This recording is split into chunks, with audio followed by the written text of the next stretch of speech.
تازہ ترین ویڈیوز کے لیے چینل کو سبسکرائب کر کے بیل آئیکن اور آل نوٹیفیکیشن پر کلک کریں تاکہ آپ کو ملے ہر خبر سب سے پہلے۔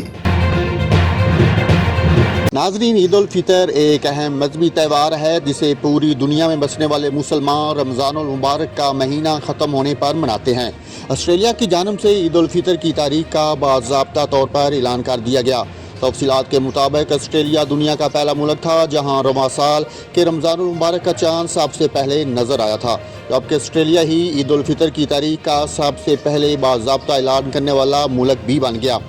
خلیج ٹائم کی رپورٹ کے مطابق آسٹریلیا کی امام کونسل نے باضابطہ اعلان کیا ہے کہ رواں سال 30 روزوں کے بعد رمضان المبارک کا اختتام ہوگا۔ یوں یکم شوال یعنی عید الفطر پیر 2 مئی کو منائی جائے گی۔ دوسری جانب پاکستان میں رمضان المبارک کا آخری ہفتہ شروع ہونے کے بعد عید الفطر کی تیاریوں میں مزید تیزی آ گئی۔ ماہ مبارک کے اختتام میں چند روز باقی رہ جانے پر لوگ عید الفطر کی تاریخ جاننے کے خواہاں ہیں۔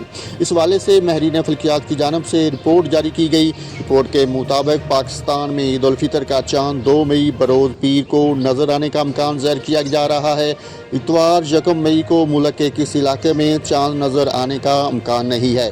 پاکستان میں عید بروز منگل کو ہونے کا امکان ہے۔